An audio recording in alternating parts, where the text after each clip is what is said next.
नमस्कार दोस्तों, कैसे हैं आप सब लोग। उम्मीद करता हूं कि आप सब बेहतर और पढ़ रहे होंगे घर पे रहकर। ठीक, पिछले वीडियो में हमने चर्चा की थी सिंधु घाटी सभ्यता का एक सामान्य सा परिचय।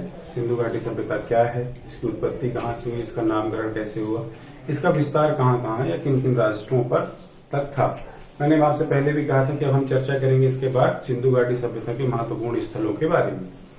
अब सिंधु घाटी सभ्यता के महत्वपूर्ण स्थलों के बारे में एक बात समझिए कि सिंधु घाटी सभ्यता के 3 नाम यहाँ पे लिखे हुए हैं। उन तीनों नामों का ध्यान से पढ़ लीजिएगा। इसको कांस्युगीन सभ्यता भी कहते हैं, पहली बात। सिंधु घाटी सभ्यता कहते हैं दूसरी, और हड़प्पा सभ्यता कहते हैं तीसरा। ये तीनों आपके एक तरीके से प्रश्न है। कैसे प्रश्न बनता है, आपने वीडियो सॉल्व किया होगा अभिषेक सर द्वारा जो क्वेश्चन आंसर वाला हुआ था, उसमें सर ने कई सारे तरीके से एक ही प्रश्न को कई सारे तरीकों से पूछने का प्रयास किया था। तो ऐसे ही शब्द बनता है कि किस सभ्यता को कांस्युगीन सभ्यता कहा जाता है, कांस्युगीन सभ्यता में हमको क्या मिलता है। तो सिंधु घाटी सभ्यता के 3 भाग हैं, 3 नाम है, हड़प्पा सभ्यता, सिंधु घाटी सभ्यता और कांस्युगीन सभ्यता। ठीक, इससे हमको बहुत सारे स्थल प्राप्त हुए हैं, जैसे हड़प्पा हो गया, मोहनजोदड़ो हो गया, धौलावीरा, चामुंडड़ो, कालीबंगा, बहुत सारे। तो हम एक एक करके एक एक स्थल के बारे में पढ़ेंगे। एक चीज, दूसरी चीज जो हम लोग ये ऐसे लिख दे रहे हैं ना, तो वो सिर्फ आपका समय बचाने का उद्देश्य है। ये मैप हम बार बार बनाने अगर आपके सामने वीडियो में ही बनाएंगे तो बहुत ज्यादा समय कंज्यूम होगा। तो आज हम शुरू करते हैं सिंधु घाटी सभ्यता के महत्वपूर्ण स्थल, और इस वीडियो में हम सारे जो महत्वपूर्ण स्थल है उनके बारे में चर्चा कर लेंगे। तो सबसे जो पहला स्थल खोजा गया था उसका नाम क्या था, हड़प्पा। सबसे पहला स्थल जो खोजा गया उसका नाम क्या था, हड़प्पा। अच्छा, एक बात समझिए कि जो सिंधु घाटी सभ्यता ये इसकी जो बसावट है वो सामान्य रूप से नदियों के तट पर है, किसी न किसी नदियों के किनारे पर बसी हुई है। तो नगरों को भी 3 भागों में बांटा गया है। एक तो केंद्रीय नगर, एक तटीय बस्ती, ये तटीय जो बिल्कुल किनारे पर बसे होंगे, ठीक है, जैसे लोथल हो गया, वो तटीय बस्ती है। और तीसरा अन्य नगर एवं बस्तियां, जो बस्तियां किसी विशेष महत्व की नहीं। तो जो सबसे पहली जो हम पढ़ने वाले हैं आज, उसका नाम क्या है, हड़प्पा। हड़प्पा को केंद्रीय नगर कहा जाता है। ठीक है, हड़प्पा कैसा शहर था, केंद्रीय नगर, मतलब जल राशि के आसपास उतना पास नहीं था जितना अन्य होंगे।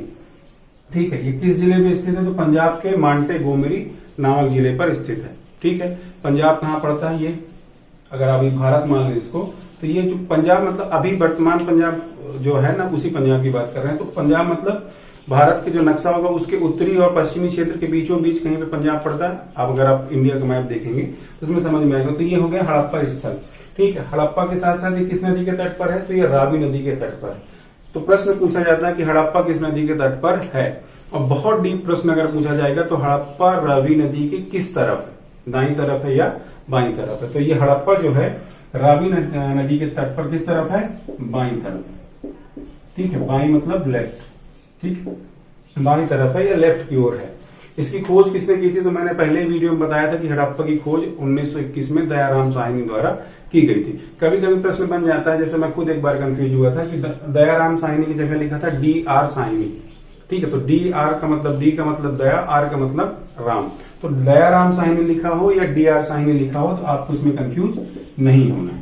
ठीक है, DR साहनी भी कौन है, दयाराम साहनी। तो हड़प्पा सभ्यता कैसा नगर था, केंद्रीय नगर था। ठीक, एक और बात समझिए, हड़प्पा सभ्यता के जितने नगर थे वो नगर मूल रूप से क्या थे, कि दुर्गीकृत नगर हुआ करते थे। सामान्य रूप से जो नगर होते थे वो 2 भागों में बटे होते थे, एक पूर्वी टीला और एक पश्चिमी टीला।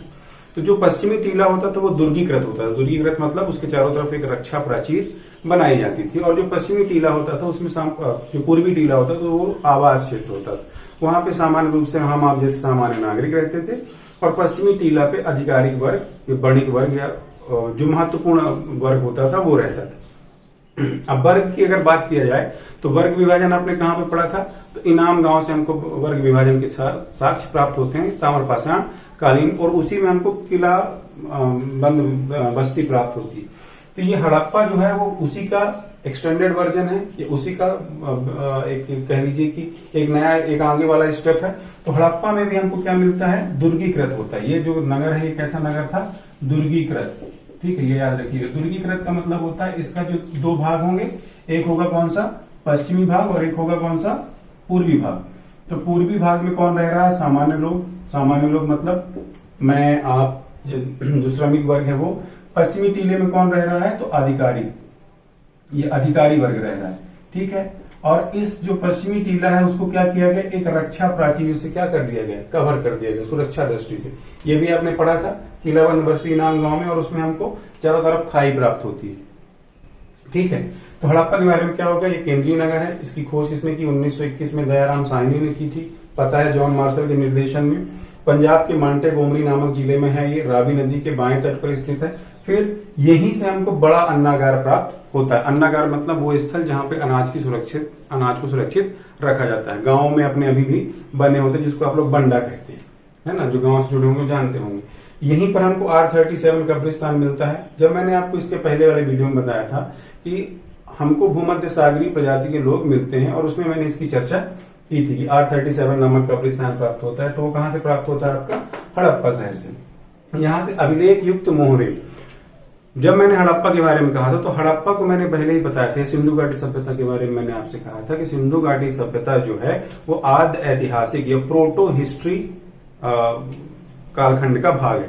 प्रोटो हिस्ट्री मतलब लिखित साक्ष्य हमको है, पुरातात्विक साक्ष्य भी उपलब्ध है, पर उपयोग किसका हो पा रहा है, सिर्फ पुरातात्विक साक्ष्यों का। तो हड़प्पा से हमको अभिलेख युक्त मोहरें तो प्राप्त होती हैं, पर उस मोहर में क्या लिखा हुआ है उसको अभी तक पढ़ा जा नहीं सका है, मतलब इसको अभी तक हम पढ़ नहीं पाए। यहाँ से कुछ और चीजें मिलती है, जैसे स्त्री के गर्भ से पौधा निकलता हुआ दिखाई देता है। मतलब एक स्त्री लेटी हुई है, उस पे उसके गर्भ से एक पेड़ा पौधा जो है वो निकल रहा है, तो उसको उर्वरता की देवी माना गया है। मतलब जैसे जमीन से पौधे निकलते हैं, तो उस स्त्री को क्या संज्ञा दी गई है। तो अगर आपसे पूछा जाए कि उर्वरता की देवी के साक्ष्य कहाँ से प्राप्त होते हैं, तो आपको प्राप्त होते हैं कहाँ से, हड़प्पा सभ्यता से। ठीक है, यहाँ से गेहूं एवं जौ के भी अवशेष प्राप्त होते हैं। ठीक है, गेहूं एवं जौ के भी अवशेष। अब ये समझने वाली बात है कि अगर अन्नागार है तो मतलब अन्न का उत्पादन बहुत हो रहा था। अन्न का उत्पादन हो रहा था तो भैया किस अन्न का हो रहा था, कौन सा अनाज हम उत्पादित कर रहे थे, तो वो कौन से अनाज थे, गेहूं एवं जौ। स्त्री के गर्भ से अब थोड़ा सा रिलेट करने के, इस इतिहास को थोड़ा सा एक दूसरे से रिलेट करिए। केंद्रीय नगर है पंजाब आज भी अनाज के मामले में भारत में सबसे ज्यादा अनाज उत्पादन करता है। रावी नदी के तट पर है, तट पर होने का मतलब है पानी की उपलब्धता पर्याप्त थी। अगर ये पानी इसको पर्याप्त मिल रहा है तो मतलब ये लोग खेती कर रहे हैं। खेती करने के साथ साथ इसको कहीं स्टोर करना होगा उस खेती उपजे हुए अनाज को, तो उसके लिए हमने क्या बना लिया, अन्नागार बना लिया। अन्नागार बनाने के बाद ये जो पिक्चर मिलती है, जो मुद्रा मिलती है जिसमें स्त्री के पेट से गर्भ से पौधा निकल रहा है, वो इसी बात का प्रतीक है कि यहाँ पर हम खेती कर रहे थे। खेती के साक्ष्य आपको मेहरगढ़ से प्राप्त होते हैं, पहले ही पढ़ चुके हैं आप। कौन सी फसलों के साक्ष्य प्राप्त होते हैं, तो गेहूं एवं जौ। ये सामान्य सा परिचय हो गया किसका, हड़प्पा का। ये सर्वाधिक पूछा जाने वाला प्रश्न है। हड़प्पा के बारे में बहुत सारी चीजें आपको एग्जाम में ढूंढने या पूछने पर पूछी जाती हैं, तो इसका आपको विशेष ध्यान रखना है। ठीक, अब हम चलते हैं अगले स्थल की ओर जो है। अच्छा, इसको मैप में देख लीजिए, तो ये देखिए। अच्छा, इसको सिंधु घाटी सभ्यता को सप्त सैंधव प्रदेश भी कहा जाता है। 7 नदियों के किनारे पर बसा हुआ शहर था। 7 नदी कौन थी, सिंधु, झेलम, चिनाब, रावी, ब्यास, सतलज। अब इसमें 7वीं नहीं मिल रही तो सरस्वती है। और सरस्वती आपको कहाँ मिलती है, आपको जब मैं पढ़ा रहा था ताम्रपाषाण कालीन, उसमें मैंने आहार और गिलिंद संस्कृति बताई थी, और उसमें मैंने कहा था कि वहां पे आपको क्या मिलती है, सरस्वती नदी मिलती है। तो इन 7 नदियों के तट पर ही हमको ज्यादातर स्थल प्राप्त होंगे। अब हम बात करेंगे हड़प्पा के बारे में। बात करने के बाद हम चलते हैं किसके ओर, मोहनजोदड़ो, जो दूसरा महत्वपूर्ण स्थल है। चलिए, अभी आपने पढ़ा था हड़प्पा के बारे में। हड़प्पा क्या है, रावी नदी के तट पर स्थित है। उसी के आगे जब ये 7 नदियां मिल करके अंततः क्या बन जाती है, सिंधु नदी। और सिंधु नदी के तट पर ही स्थित कौन सा शहर है, मोहनजोदड़ो। मोहनजोदड़ो की खोज की थी 1922 में राखाल दास बनर्जी जी ने। ठीक है, इसकी खोज किसने की थी, राखाल दास बनर्जी ने। कब की थी, 1922 में। इसको मृतकों का टीला भी कहा जाता है। ये सिंधी भाषा का शब्द है मोहनजोदड़ो। किस भाषा का शब्द है, सिंधी भाषा का। मोहनजोदड़ो सिंधी भाषा में इसका मतलब क्या होता है, मृतकों का टीला। यहां से हमको विशाल स्नानागार प्राप्त होता है।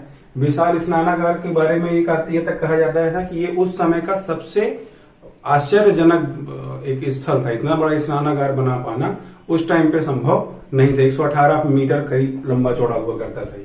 ठीक है, स्नानागार। इस स्नानागार की खासियत क्या है कि इसमें उत्तर, जैसे मान लो कि ये आपका क्या हो गया, स्विमिंग पूल। स्नानागार समझ रहे, स्विमिंग पूल।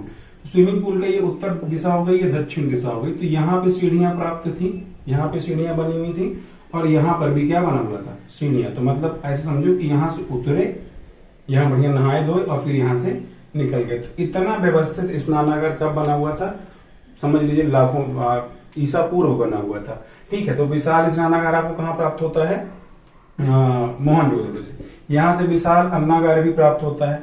अब ये मत बोल देना कि सर वहां पे भी मिल रहा था यहाँ पे भी मिल रहा था।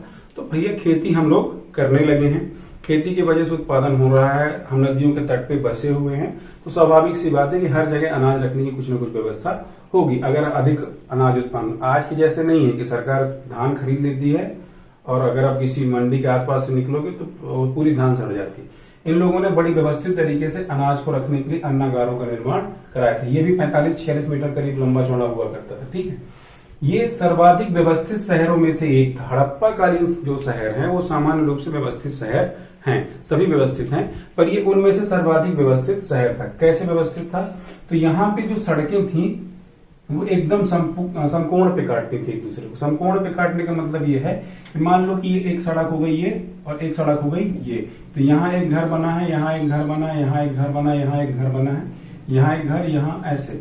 ठीक है, ऐसे घर बने हुए सड़कों में एकदम समकोणीय एक दूसरे को काटते थे, तो इसलिए इसको क्या कहा गया है, व्यवस्थित शहर। ठीक है, ये किसके नदी के तट पर था, तो सिंधु नदी के तट पर स्थित एक शहर है। यहां से हमको अब कांस्ययुगीन सभ्यता के साक्ष्य हमको मिलना प्रारंभ होगा। ठीक है, तो पहले तो ये समझो कि तांबे के साक्ष्य, तांबा कुचला हुआ तांबा मिलता है, मतलब वैसा तांबा नहीं कि उसका कुछ औजार बना हो, उसको पीट पीट के उसका दूसरा निकाल दिया गया, उसको कमजोर कर दिया गया, उसके साक्ष्य प्राप्त होते हैं, जो ये बात सिद्ध करता है कि ताम्रपाषाण कालीन सभ्यता के तत्पश्चात कौन सभ्यता आ जाती है, आपकी सिंधु घाटी सभ्यता।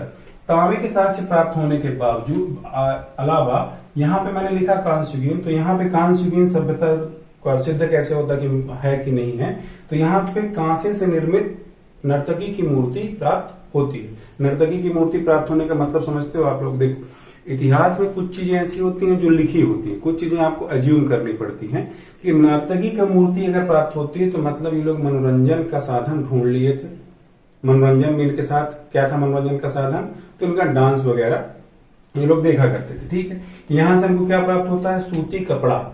सूती कपड़ा, कपड़े के बारे में बात समझिए, मेहरगढ़ के बारे में हम चर्चा कर चुके हैं। मेहरगढ़ में हमको कपास के उत्पादन के साक्ष्य प्राप्त होते हैं। मैंने तब भी कहा था कि कपड़े के साक्ष्य भी हमको प्राप्त नहीं हो रहे हैं। अब यहाँ पे अगर सूती कपड़ा मिल रहा है तो मतलब समझते जाइए, लिंक समझिए कि हम पहले पाषाण में थे, फिर ताम्र में आए और अब हम कहाँ पहुंच गए, सिंधु घाटी सभ्यता। तो तीनों एक दूसरे के साथ इंटर रिलेटेड हैं।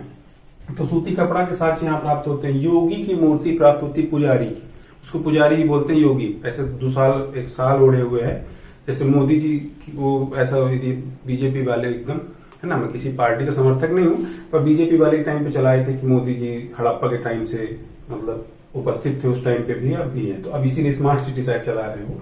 तो ठीक है, योगी की मूर्ति हमको कहाँ प्राप्त होती है, मोहनजोदड़ो से। साथ ही साथ यहाँ पाशुपति शिव की मूर्ति भी प्राप्त होती है। एक सिक्का मिलता है जिसमें हमको पाशुपति शिव बने हुए हैं। पाशुपति शिव समझते हो, ये अपने सतना वाले पाशुपति नहीं, जानवरों के जो देवता थे उसको क्या माना जाता था, पाशुपति शिव, लिंग आधार पे थे। उस सिक्के में जो है तो इधर ऐसे जानवर बैठे हुए, बाघ बैठा हुआ है उस सिक्के में, बाघ बैठा हुआ है, हिरण बैठा हुआ है, तो इस तरीके से सिक्के में उनके चारों तरफ जानवर बैठे हुए, बीच में एक व्यक्ति बैठा हुआ है, तो ऐसा माना जाता है कि ये जो है वो पाशुपति शिव है। ठीक है, तो अब इसके बारे में और यहाँ पे सीप की पटरी समझते हो, स्केल का मतलब क्या हुआ, स्केल का मतलब ये हुआ कि हम कोई ना कोई चीज मापने लगे थे, मेजरमेंट करने लगे थे। तो मेजरमेंट के लिए हमने किसका उपयोग किया था, तो सीप का क्यों किया, समुद्री किनारे पे रह रहे हैं, नदी किनारे पर हैं, सीपियां हमको आसानी से मिल जाएंगी। ठीक है, सीप का उपयोग करके हमने क्या बना ली थी, स्केल। पटरी को क्या कह लोगे, स्केल। यहाँ से घोड़े के दांत भी मिलते हैं पर उतना एक्यूरेट नहीं का माना जा सकता है। तो मोहनजोदड़ो से हमको क्या क्या मिलता है, तो पहली चीज तो ये केंद्रीय नगर है, इसकी खोज 1922 में राखालदास बनर्जी या आर.डी. बनर्जी ने की थी। यहाँ से हमको बृहद स्नानागार, बृहद अन्नागार, इसको हम मृतकों का टीला भी कहते हैं। ठीक है, यहाँ से ये एक व्यवस्थित शहर था। यहाँ से हमको कांसे की नर्तकी की मूर्ति प्राप्त होती है, पाशुपति शिव प्राप्त होते हैं, एक योगी की प्रतिमा प्राप्त होती है और यहाँ से हमको सूती कपड़ा भी प्राप्त होता है। तो ये एक सामान्य सा परिचय होगा किसका, मोहनजोदड़ो। अब हम चर्चा करेंगे किसके बारे में, चाहुंदड़ो के बारे में। चाहुंदड़ो मोहनजोदड़ो से लगभग 80 किलोमीटर दूर स्थित एक शहर था। ठीक है। ये सिंधु नदी के एक तरफ कौन था, मोहनजोदड़ो, और दूसरी तरफ कौन था, चाहुंदड़ो। तो ये दोनों किसके नदी के तट पर होंगे, आपके सिंधु नदी के तट पर। इसकी खोज किसने की थी, तो एमजी मजूमदार ने की थी। एमजी मजूमदार ने 1931 में खोजा, पर प्रॉपर खुदाई जो चालू हुई वो 1935 में मैके महोदय द्वारा चालू कर दी गई। तो अगर आपसे प्रश्न पूछा जाए किसने खोजा, तो खोजने वाला कौन था, एमजी मजूमदार। इसने खोज की थी एमजी मजूमदार ने, और इसको किस सन में खोज हुई थी, तो 1931 में। यहाँ पर ये प्राक हड़प्पाई सभ्यता के कुछ अवशेष हमको प्राप्त होते हैं। प्राक हड़प्पाई मतलब हड़प्पा से जस्ट पहले वाली सभ्यता। तो उसमें कोट दीची, आमरी हमने बात की थी। तो एक संस्कृति थी झूकर झाकर संस्कृति। तो झूकर झाकर संस्कृति के अवशेष भी हमको कहाँ प्राप्त होते हैं, चाहुंदड़ो से। तो एक महत्वपूर्ण फैक्ट है, क्योंकि यहीं से बस मिलता है कि झूकर झाकर संस्कृति के अवशेष हड़प्पा कालीन किस शहर से प्राप्त होते हैं, तो वो आपका कौन सा है, चाहुंदड़ो। फिर यहाँ के मनके, सीप और मुद्रा बनाने का प्रमुख स्थल था। आप समझिएगा, मनके, सीप और मुद्रा, ये तीनों बनाने का महत्वपूर्ण स्थल कौन था, चाहुंदड़ो। अब इससे कॉमन सेंस लगाया करिए, इतिहास में पढ़ने के लिए हमको थोड़ा सा लॉजिक अपने से बनाना पड़ता है कि अगर यहाँ पे ये तीन चीजें बन रही हैं, तो इसका मतलब ये हुआ कि यहाँ के जो कार्यकर जो लोग हैं वो ज्यादा ही आर्टिस्टिक टाइप के आदमी हैं, कारीगर बहुत अच्छे लोगों में से, मतलब अच्छे कारीगर हैं। तो कभी कभी प्रश्न बनता है कि अच्छे कारीगर कहाँ के लोग हुआ करते थे। अभी तक आया नहीं किसी एग्जाम में, पर एक लॉजिक आप डेवलप करिए कि अच्छे कारीगर कहाँ के थे, तो वो कहाँ के थे, चाहुंदड़ो के। ठीक है, यहाँ से हमको जो प्राप्त होता है वो सौंदर्य प्रसाधन की वस्तुएं प्राप्त होती, मतलब लिपस्टिक, इत्र और कंघी उंगी हमको यहाँ पे मिलता है। तो जब कारीगर इतने महान थे तो उन्होंने अपनी पत्नियों के लिए लिपस्टिक विस्टिक भी बना लिया होगा, ऐसा हम मानते हैं। पता नहीं बनाए थे कि नहीं, पर मिला है लिपस्टिक विस्टिक। मतलब आज की महिलाएं अपने आप को मॉडर्न, उस टाइम पे भी हम बहुत मॉडर्न हुआ करते थे, इतनी महान संस्कृति थी ये दुर्गीकृत नहीं था। मैंने आपसे कहा था कि जो हड़प्पा कालीन स्थल हैं वो सामान्य रूप से दो भागों में बटे हैं, पूर्वी पश्चिमी, और इनके पूर्वी भाग पश्चिमी भाग में दुर्गीकृत होता था। ये पहला ऐसा स्थल है या एकमात्र ऐसा स्थल है जो दुर्गीकृत नहीं है, ना पूर्वी ना पश्चिमी, प्रॉपर एकदम खुला खुला है, कोई श्रमिक नहीं, कोई अधिकारी नहीं, ऐसा मान सकते हैं। ये कहाँ पे है, तो सिंध प्रांत। अच्छा, अभी तक हमने जो पढ़ा ना, हड़प्पा, मोहनजोदड़ो और चाहुंदड़ो, ये तीनों भारत में नहीं है। ठीक है, ये अभी तक हम भारत में भी घुसे नहीं है, कुछ देर बाद घुस जाएंगे भारत में। अभी तक हम अपने पड़ोसी राष्ट्र, हमारा जो पड़ोसी है छोटा भाई, मतलब उसके पास घूम रहे हैं, पाकिस्तान में। ठीक है, तो यहाँ ये दुर्गीकृत नहीं था। यहाँ से अलंकृत हाथी का एक बहुत साधारण सा मतलब, अलंकृत हाथी मिलने का मतलब क्या हुआ कि हाथी मिला था सजा सजाया, इसका मतलब ये हुआ कि अब ये लोग हाथी को भी पालने लगे। तो प्रश्न बने कि चाहुंदड़ो कहां से हाथी पालने के अवशेष प्राप्त होते हैं, तो वो कहां से, चाहुंदड़ो से। ठीक है, याद रखिएगा।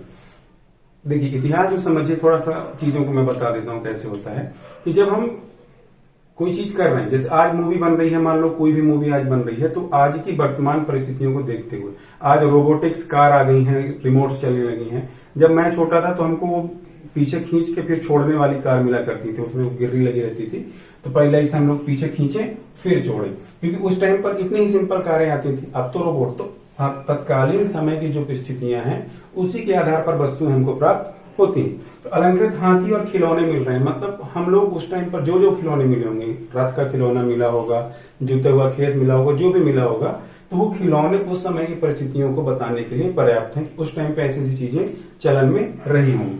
ठीक है, कुत्ते बिल्ली के पदचिन्ह, कुत्ते बिल्ली के पदचिन्ह ऐसे नहीं मिलेंगे, यह है कुत्ता, यह बिल्ली। कुत्ता जो है वो बिल्ली का पीछा करते हुए दौड़ रहा है, तो उसके पदचिन्ह हमको कहाँ पे मिलते हैं, चाहुंदड़ो। तो प्रश्न बनता है कि कुत्ते बिल्ली के पदचिन्ह कहाँ प्राप्त होते हैं, तो चाहुंदड़ो से प्राप्त होते हैं। यहाँ पे एकमात्र ऐसा शहर है जहाँ वक्राकार ईंटें प्राप्त हुई। पूरी हड़प्पा सभ्यता में जो हमको ईंटें मिली हैं वो घनाभ मिली है, समझते हो, घनाभ ऐसी ईंटें मिली है, बढ़िया proper dimensions, length into breadth into height में।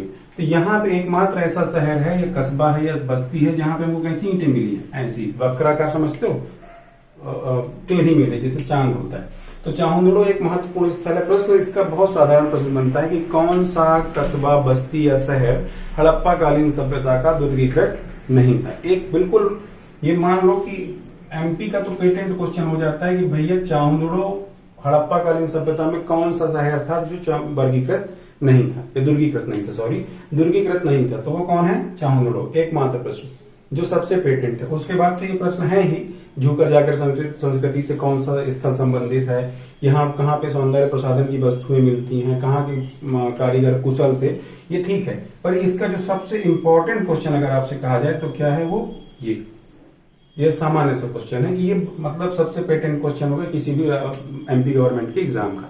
ठीक है, अब हम चलते हैं लोथल की तरफ। ये भी केंद्रीय नगर था, ठीक है, ये भी समुद्र के किनारे नहीं था, एक ऐसा नगर था नदी किनारे बसा हुआ था। अब चलते हैं हम किसकी तरफ? लोथल की तरफ। चलिए अब हम बात करते हैं किसकी? लोथल के बारे में। लोथल जो है वो गुजरात। अब हम कहाँ आ गए? भारत। अपने भारत देश महान, मेरा देश महान बने। लोथल गुजरात की भोगवा नदी के तट पर पाया जाता है। लोथल अब बिल्कुल यही ना मान लेना तुम लोग कि यही था, कि कल मैप देखो फिर बोलो कि सर आप थोड़ा सा ऊपर बता दिए थे। याद रखना कि गुजरात में था ये, गुजरात में भोगवा नदी के तट पर था। सामान्य रूप से तटीय नगर है। कैसा नगर है? तटीय नगर है। क्यों, कैसे पता चलता है कि तटीय नगर है? तो ये पता चलता है क्योंकि यहाँ पे हमको डॉक यार्ड प्राप्त होता है। क्या प्राप्त होता है? Dockyard. ठीक, चलिए चर्चा करते हैं लोथल के बारे में। तो लोथल जो है वो गुजरात राज्य में स्थित एक शहर है, एक बस्ती थी। बहुत साल पहले जब हम हड़प्पा की बात कर रहे हैं तो गुजरात नदी के तट पर स्थित थी। इसकी खोज की थी R.S. राव ने। कब की थी? 1957 में। अच्छा, एक बात और याद रखिएगा कि आधुनिक भारत में, आधुनिक भारत मतलब आजादी के बाद जो सबसे ज्यादा खोज हुई है इस सभ्यता को लेकर के, अपन ने उसमें ताम्रपाषाण में पढ़ा था कि सबसे ज्यादा खोज कहाँ हो रही है? महाराष्ट्र में उत्खनन हो रहा है। पर सिंधु घाटी सभ्यता से संबंधित जो खोजें हो रही है, उत्पादन पुरातात्विक विभाग कर रहा है, वो कहाँ कर रहा है? गुजरात में। सर्वाधिक काम कहाँ पे हो रहा है? गुजरात में। तो इसकी खोज किसने की थी? R.S. राव ने। कब? आपका 1957 में। ये प्रमुख बंदरगाह था, समझिएगा। ये यहाँ से अपना बहता है सागर जो है, उस सागर के तट पर स्थित था। तो यह साधारण सी बात है कि ये बंदरगाह रहा होगा। बंदरगाह रहा होगा, इसका साधारण सा मतलब क्या निकलता है कि यहाँ से कुछ न कुछ समुद्री मार्ग से व्यापार होता रहा होगा। तो समुद्री मार्ग से किससे व्यापार होता था? तो ये व्यापार होता था किससे? फारस से। ठीक है, फारस की खाड़ी आप लोगों ने सुनी होगी। तो किससे व्यापार होता था? फारस से। और फारस से व्यापार होने के साक्ष्य हमको कैसे प्राप्त होते हैं? तो यहाँ पे फारस की मुद्रा या उसकी सील प्राप्त होती है। कि हमारे यहाँ पे लोथल में किसकी सील प्राप्त होती है? तो फारस की सील। इसकी जो नगरीय व्यवस्था थी, जो व्यवस्था थी इसके नगर नियोजन की, जिस तरीके से नगर बसा हुआ था, वो एकदम हड़प्पा से मिलता जुलता था, उसी के जैसा ही बसा हुआ था। तो इसलिए इसको क्या कहा जाता है? लघु हड़प्पा। लघु हड़प्पा का मतलब ये नहीं कि वो बड़ा हड़प्पा तो छोटा हड़प्पा। जो व्यवस्थाएं थी वो व्यवस्थाएं लगभग ऐसी उसी के समान थी जैसे कि हड़प्पा में थी। तो इसलिए इसको क्या कहा जाता है? लघु हड़प्पा। अब मैंने आपको पहले ही बताया कि 2 टीले होते थे, दोनों टीलों में से एक टीला दुर्गीकृत होता था, एक नहीं होता था। ये एक ऐसा स्थल है हड़प्पा कालीन जो दोनों टीले रक्षा प्राचीर से घिरे थे। अब दोनों टीले क्यों घिरे रहे होंगे जरा सोचिए। क्योंकि ये समुद्री व्यापार का केंद्र था, यहां से हमारा व्यापार आवागमन होता था। तो यहाँ का जो गरीब भी रहा होगा वो चाहुंदड़ो का अमीर से बड़ा गरीब रहा होगा। मतलब समझ रहे हो कि यहाँ का जैसे जो व्यक्ति यहाँ रहता होगा तो समुद्री व्यापार में कुछ न कुछ तो करता रहा होगा, तो इसकी स्थिति थोड़ा सा बेहतर रही होगी अन्य स्थलों के अपेक्षाकृत। तो इसलिए इन्होंने दोनों ही स्थलों को या दोनों ही टीलों को आपका दुर्गीकृत कर लिया। तो प्रश्न बनता है कि कौन है जो दोनों टीलों में, या दोनों टीले जिसके दुर्गीकृत थे? तो आपका क्या है? लोथल। फिर यहां से डॉक यार्ड या जहाजों की गोदी, आपने सुना होगा कि जो जहां पे जहाज आती हैं, खड़े होते सामान उतरता है, चढ़ता है, जिसको आज डेट में कार्गो कहते हैं, तो वो स्थल यहां से प्राप्त होता है। डॉक यार्ड कहां से प्राप्त होता है? आपका लोथल से। लोथल से प्राप्त होने का मतलब यही हुआ कि यहां से एक बंदरगाह रहा होगा। लिंक करते चलिए, ये बंदरगाह था तो जहाज आते थे, जहाज जाते थे। जहाज कहां से आते थे, कहां जाते थे? तो फारस में जाते थे, फारस से आते थे, और भी जगह जाते रहे होंगे, पर जो सील हमको प्राप्त हुई वो फारस की प्राप्त हुई। तो हम यही मानेंगे कि सिर्फ फारस में व्यापार था। ये यहाँ पे जहाज आते जाते थे तो उनमें कुछ न कुछ सामान आता जाता रहा होगा, इसलिए यहाँ पे डॉकयार्ड प्राप्त होता है। ठीक है, धान, बाजरा और घोड़े की मृण मूर्ति। ठीक है, तो धान, पता है आपको कि धान हम बहुत दिनों से कर रहे हैं, कोल्डी हवा में हमको धान के साक्ष्य मिलते हैं नवपाषाण काल में। तो धान के साक्ष्य प्राप्त होते हैं। तो एक सामान्य सा लॉजिक लगाइएगा कि चावल के साक्ष्य कहां से प्राप्त होंगे। ठीक है, तो चावल के साक्ष्य में सोचिएगा नहीं कि अरे कहां सर, तो बताए नहीं।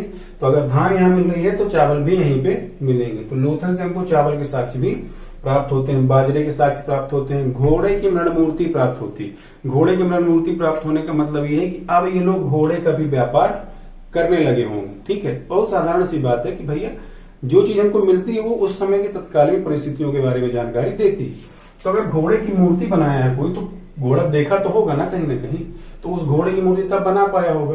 तो इसका मतलब यहाँ पे घोड़े रहे होंगे, तो घोड़े रहे होंगे तो कहीं ना कहीं से इम्पोर्ट हुए होंगे। तो कहाँ से इम्पोर्ट होते थे? फारस से। तो घोड़ों का भी व्यापार हम करते थे, ये घोड़ों की उपस्थिति थी। यहाँ पे 3 युगल समाधि प्राप्त होती है। 3 युगल समाधि का मतलब होता है कि 2-2 लोग 3 समाधियां हमको प्राप्त होती हैं। ठीक है, यहाँ पे माप के उपकरण। अब माप के उपकरण समझिए, व्यापार हो रहा है तो व्यापार में कुछ ऐसी वस्तुएं आएंगी जिनको हम काउंट कर सकते हैं, कुछ ऐसी वस्तुएं आएंगी जिनको हमको तौलना पड़ेगा। तो तौलने के लिए हमारे पास क्या होगा? उपकरण। तो उपकरण क्या है? यहाँ पे माप के उपकरण प्राप्त होते हैं। सामान्य रूप से हाथी के दांत का स्केल बना है यहाँ पे, तो वो लिख देता हूँ, चलिए ठीक है। यहाँ पे हाथी के दांत का स्केल बना है, ठीक है, हाथी के दांत का स्केल यहाँ से प्राप्त होता है। तो हमारे पास माप के उपकरण भी कहाँ से प्राप्त होते हैं? आपके लोथल से प्राप्त होते हैं। ये एक सामान्य सब। अच्छा, यहाँ पे एक चीज और समझिए, यहाँ पे एक मध्वांड प्राप्त होता है जिसमें चालाक लोमड़ी का अंकन किया गया है। चालाक लोमड़ी पंचतंत्र की कहानियों में एक कहानी है। ठीक है, पंचतंत्र की कहानी आप लोगों ने कभी न कभी तो पढ़ी होंगी बचपन में या कभी। तो उस कहानी का अंकन एक जगह पे किया गया है। तो चालाक लोमड़ी का अंकन कहाँ पे है? तो ये भी आपका लोथल इसका उत्तर होगा। अब प्रश्न क्या क्या होता है इसमें? लघु हड़प्पा किसे कहा जाता है? भारत में स्थित स्थल कौन कौन से हैं? चारों, मैं ये 4 नाम दे दूं और पूछ लूं कि भारत में कौन है, तो आप बता पाओगे कि लोथल है। ठीक है, यहाँ पे बंदरगाह कहाँ प्राप्त होता है? तो लोथल में प्राप्त होता है। डॉक यार्ड कहाँ प्राप्त होता है? तो लोथल में प्राप्त होता है। विदेशी व्यापार के साक्ष्य कहाँ प्राप्त होते हैं? तो लोथल में प्राप्त होते हैं। माप के उपकरण कहाँ प्राप्त होते हैं? तो लोथल में प्राप्त होते हैं। किस जगह के लोगों ने घोड़े को पालतू बनाया? समझ रहे हो? घोड़े पर सवारी करना चालू किया, तो वो भी कौन थे लोग? लोथल के। ठीक है, कहीं ऐसा मिलता नहीं कि घोड़ा पालतू था, पर हम ऐसा मानते हैं कि घोड़े का क्या करते रहे होंगे और क्या काम रहा होगा घोड़े का? तो चलने आवागमन के लिए, तो पालतू हो गया वो। तो घोड़े को पालतू किसने बनाया होगा? लोथल के लोगों ने। यहाँ पे लोमड़ी का अंकन है तो मतलब थोड़ा बहुत पढ़े लिखे रहे होंगे। ठीक, ये कुछ चीजें हो गई जो आपको लोथल के बारे में याद रखें। चलिए अब हम चलते हैं किसकी तरफ? कालीबंगा। कालीबंगा का एक बहुत अच्छी समझ लो, काली मतलब काली, बंगा मतलब बैंगल्स। ठीक है, तो एक बहुत सामान्य सी बात कि चूड़ी कहाँ से मिलती है? तो वो यहाँ से मिलती है। कालीबंगा से हमको क्या प्राप्त होता है? काले रंग की चूड़ियां। ठीक, मतलब समझ लो कि चाहुंदड़ों में लोग तैयार हो रहे थे। तो ऐसा नहीं कि सिर्फ ये जो पाकिस्तान स्थित क्षेत्र में था चाहुंदड़, भारत के लोग भी बहुत होशियार थे, तैयार होते थे। चूड़ियों के साक्ष्य हमको कहाँ प्राप्त होते? कालीबंगा। कालीबंगा सरस्वती नदी के तट या घग्गर नदी के तट पर स्थित एक शहर है, एक कस्बा था जो राजस्थान में पड़ता है। वर्तमान में हनुमानगढ़ करके जिला है, उस जिले के अंतर्गत आता है। तो कालीबंगा कहाँ है? राजस्थान में। ये किस नदी के तट पर है? सरस्वती नदी के तट पर है। और इसकी खोज किसने की थी? ए घोष ने। ठीक, समझ रहे?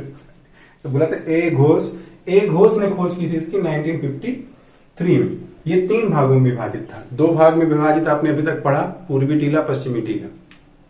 फिर आपने ये पढ़ा कि दुर्गीकृत था कि नहीं था। तो ये पहला एकमात्र ऐसा मतलब बस्ती थी या कस्बा था जो 3 भागों में विभाजित था। तो पूर्वी टीला तो यथावत जितना था उतना ही था। पश्चिमी टीले को 2 भागों में बांटा गया था। तो 3 भागों में विभाजित स्थल कौन सा था आपका? कालीबंगा। यहाँ से जल निकास प्रणाली का अभाव प्राप्त होता है। सामान्य रूप से हड़प्पा कालीन जितने भी स्थल हैं उनमें जल निकास प्रणाली बहुत अच्छी बनाई गई। बढ़िया नालियां थी, नालियों में मैन होल बने होते थे, जैसे आजकल बने होते हैं जिनको अपन चेम्बर कहते हैं। वो चेम्बर्स भी बने होते थे और उससे बाकायदा पानी प्रॉपर तरीके से निकलता था। तो यहाँ पे जल निकास प्रणाली का अभाव प्राप्त होता है। तो प्रश्न बनता है कि हड़प्पा कालीन किस स्थल से जल निकास प्रणाली का अभाव प्राप्त होता है? तो वो क्या है आपका? कालीबंगा। एकदम पेटेंट क्वेश्चन है। पीएससी तो मतलब अगर हड़प्पा से प्रश्न पूछेगा तो हो सकता है कि यही प्रश्न पूछ डाले। ठीक है, क्योंकि जो चीज अलग होती है उसी के बारे में चर्चा होती है। जैसे यूसीपी अलग है तो चर्चा हो रही है यूसीपी के बारे में। तो ये चीज नकारात्मक रूप से थी, इसकी चर्चा हमारी सकारात्मक रूप से। ठीक है, यहां से बेलनाकार मोहरे समझते हैं? ऐसी मोहरे प्राप्त होती है, ये डिजाइन की। ठीक है, ऐसी मोहर, बेलन जो होता है घर में जिससे रोटी बनती है, उसी आकार की मोहरे हमको कहां से प्राप्त होती हैं? कालीबंगा से प्राप्त होती है। यहाँ से हल के निशान प्राप्त होते हैं। हल के निशान मतलब ऐसा हल कहीं पे चला होगा, आप लोगों ने देखा जुताई का सीजन ही चल रहा है इस टाइम पे, है ना, जुलाई टाइम पे। तो इसका मतलब ये हुआ कि जुते हुए खेत के साक्ष्य प्राप्त मिलते हैं, जुते हुए खेत के साक्ष्य, ठीक है। तो इसका मतलब क्या हुआ, कुछ मतलब नहीं हुआ, खेती हम पहले से कर रहे थे, ठीक है। अब यहाँ पे साक्ष्य मिल गया तो हम और मान लिए कि हाँ हम खेती कर रहे हैं, ठीक है। ईंट निर्मित चबूतरे प्राप्त होते हैं, ईंट से बना हुआ चबूतरा प्राप्त होता है। ये चबूतरा हालांकि हड़प्पा में भी प्राप्त होता है, यहाँ पे जो प्राप्त होता है वो कच्ची ईंटों से बना हुआ चबूतरा प्राप्त होता है, ठीक है। हवन कुंड मिलता है यहाँ पे, मतलब हम पूजा पाठ भी कर रहे थे, हवन कुंड प्राप्त होता है। अलंकृत ईंटें, अलंकृत ईंटों का मतलब समझो सजाई हुई। अलंकार का मतलब क्या होता है, वो शब्द जो किसी वाक्य की सुंदरता बढ़ा दे। तो अलंकृत ईंटें का मतलब यही हुआ कि यहाँ पे जो ईंटें प्राप्त होती हैं वो काफी डिजाइंड और कलाकृतियों से बनी हुई थी। यहाँ जो घर बने हुए हैं उन घरों में सामान्य रूप से कच्ची ईंटों का प्रयोग किया गया, ठीक है। यहाँ एकमात्र ऐसा स्थल है जहाँ पे आपको भूकंप के साक्ष्य प्राप्त होते हैं। साथ ही साथ यहाँ पे अंत्येष्टि, अंत्येष्टि मतलब जब कोई व्यक्ति मर जाता है तो उसके बाद उसका क्या कैसे वो उसका दाह संस्कार होता था, तो उसके साक्ष्य भी हमको कहाँ प्राप्त होते हैं, कालीबंगा से। अब कालीबंगा कितना महत्वपूर्ण है प्रश्नों के आधार पे, तो समझिए ये सबसे पहला प्रश्न कि काले रंग की चूड़ियों के अवशेष कहाँ से प्राप्त होते हैं, तो कालीबंगा। जल निकास प्रणाली का अभाव कहाँ है, तो कालीबंगा। बेलनाकार मोहरें कहाँ प्राप्त होती हैं, तो कालीबंगा, ठीक है। हल से जुते हुए खेत के साक्ष्य कहाँ प्राप्त होते हैं, तो कालीबंगा, ठीक है। अलंकृत ईंटें कहाँ प्राप्त होती हैं, तो कालीबंगा। भूकंप के साक्ष्य कहाँ प्राप्त होते हैं, तो कालीबंगा। अंत्येष्टि का साक्ष्य कहाँ प्राप्त होते हैं, तो कालीबंगा। इस तरीके से आपके हड़प्पा कालीन सभ्यता में से कुछ मतलब जगहों के बारे में हमने चर्चा की। लगभग पांच स्थल हो चुके हैं। तो अब हम अगले स्थलों की, ऐसा नहीं कि खत्म हो गए हैं, ठीक है। तो हमने आज, अच्छा इसमें लिखा नहीं है, यहाँ पे समझ लीजिए कि यहाँ पे है क्या, कालीबंगा, ठीक है। तो अब कुछ महत्वपूर्ण एक बार आप रिवाइज कर लेते हैं। एक्चुअली में क्या है कि अगर किसी को स्क्रीनशॉट लेना है तो वो वीडियो पॉज कर दिया करे और फिर ले लिया करे, क्योंकि सारा मटेरियल तो अब देखिए हर बार मैं मिटा दे रहा हूँ, फिर नया लिख जा रहा है, तो उसको लिख लेते हैं, ठीक है। कुछ चीजें हैं जो रिवाइज करनी, जैसे हड़प्पा के बारे में बात करें तो मोहरें प्राप्त होती हैं यहाँ से, यहाँ पे सीप प्राप्त होते हैं, ठीक है। यहाँ से मोहनजोदड़ो से हमको अन्नागार प्राप्त होता है, स्नानागार प्राप्त होता है, ठीक है। यहाँ से चामुंडड़ो से हमको सीप प्राप्त होती है, मुद्रा के साक्ष्य प्राप्त होते हैं। लोथल से हमको फारस की मुद्रा मिलती है, जो नगर है वो दुर्गीकृत था, दोनों दुर्गीकृत थे, ठीक है। कालीबंगा से हमको काले रंग की चूड़ियां मिलती हैं। तो ये सारे फैक्ट जो हैं वो इंपॉर्टेंट क्वेश्चंस हैं, ठीक है। अभी ये पूरे स्थल समाप्त नहीं हुए, अभी हमारे पास और भी स्थल है, जैसे धौलावीरा हो गया, सुरकोटदा हो गया, आमरी, कोट दीजित, है ना। तो इनके बारे में हम चर्चा करेंगे अगले वीडियो में। तब तक आपको क्या करना है कि इनके प्रॉपर नोट्स बनाइए, पढ़िए, ठीक है। कोई भी डाउट होता है तो कमेंट सेक्शन में लिख दिया करिए, सर ये समझ में नहीं आया, तो हम उसको अगले वीडियो में आपके डाउट को क्लियर कर दिया करेंगे, ठीक। तब तक घर पर रहें, सुरक्षित रहें, और मैं साइड हो जाऊंगा। हाँ, जिसको स्क्रीनशॉट लेना हो तो ले लेना, है ना। ऐसा कुछ नहीं है कि कोई समस्या की बात है, तो जब मैं पढ़ा रहा हूं तभी लिख लिया करिए, ठीक है। तो आसान रहेगा आपके लिए। तो आपको आप घर पे रहना है, सुरक्षित रहना है, और पढ़ते रहिए लगातार, ठीक है। समस्या कुछ नहीं है, कोई भी डाउट होता है तो कमेंट सेक्शन में आप